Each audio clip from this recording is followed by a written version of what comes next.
ठाण्यामध्ये आपण जर पाहिलं तर विविध राजकीय पक्षाच्या माध्यमातून बैठकीला सुरुवात झाली, परंतु आतापर्यंत महायुतीचा तिढा सुटत नसला तरी सेम ठिकाणी आपण जर पाहिलं तर महाविकास आघाडीमध्ये देखील अद्यापर्यंत सीट शेअरिंगचा फॉर्म्युला जो तो ठाण्यामध्ये ठरला या संदर्भात बोलण्यासाठी आपल्या बरोबर अविनाश जाधव आहे. साहेब, कधीपर्यंत महाविकास आघाडीमध्ये विशेष मनसे ज्या पद्धतीने भर देण्यासाठी आलेली आहे, कधीपर्यंत सीट शेअरिंग फॉर्म्युला ठरणार? आमचा फॉर्म्युला ठरलेला आहे आणि आमच्या सगळ्या गोष्टी तयार आहेत. आमचे एबी फॉर्म तयार आहेत आणि मला असं वाटतं आमच्यात आता कुठल्याही प्रकारचा वाद राहिलेला नाही. काँग्रेसच्या 2-4 जागांचा एक विषय तो देखील आज दुपारपर्यंत संपून जाईल. साहेब, आपण जर ठाण्यामध्ये विविध ठिकाणी बॅनर लावण्यात आलेले आहे, नमो भारत नमो ठाणे, त्यालाच कुठेतरी उत्तर देण्यासाठी तुम्ही जे आहे ते मौन भारत मौन ठाणे असा पोस्ट केलेला आहे.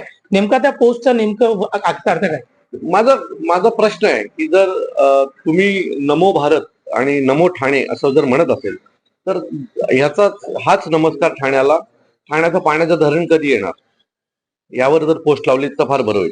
ठाण्यात घोडबंदरच्या ट्रॅफिकचं काय होणार याच्या बाबतीत जर तुम्ही पोस्ट लावलीत, बॅनर लावलेत तर मला वाटतं बरं होईल.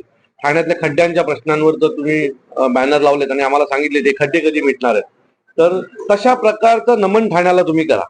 इमोशनल नमन आता बंद झालं. ठाण्यातली जी प्रश्न आहे, क्लस्टरचा प्रश्न कधी मार्गी लागणार याच्या बाबतीत ठाण्याला नमो करा.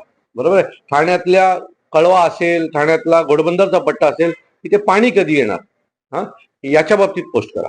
20-20 वर्ष तेच नगरसेवक तुम्ही निवडून देताय, त्यांनाच उमेदवारी देताय, घराणेशाही चालवलेली आहे. तर या सगळ्या गोष्टीला मला असं वाटतं की आमचं ते उत्तर होतं आणि ठाणेकर शांत आहे, भारत शांत आहे आणि हे आम्हाला नमस्कार करतायत. तो आमचा प्रश्न आहे की तुम्ही काय करणार आहात, केंद्रातनं किती निधी आणणार आहोत, त्या केंद्रातल्या निधीतनं काय कामं होणार आहेत ठाणेकर याच्या बाबतीत बॅनर लावलेत तर विचार करता येईल. अनेक ठिकाणी ठाकरे बंधू एकत्र लढा, परंतु ज्या पद्धतीने वसई विरारमध्ये आपण जे आहे ते वेगळं लढत, असं नरेश म्हस्के यांनी टीका केलेली आहे की योग्य वेळी ते योग्य उत्तर मिळेल की नेमकं का ते एकत्र आले नाही.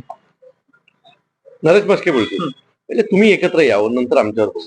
शिवसेनेमध्ये ज्या पद्धतीने एकनाथ शिंदे नारा देतात की राजा का बेटा राजानी बनेगा, परंतु त्यांच्याच पक्षामध्ये आता कुठेतरी मुलांना तिकीट देत आहे, मुलीला तिकीट दिलं जात आहे, बायकोंना तिकीट दिलं जात आहे.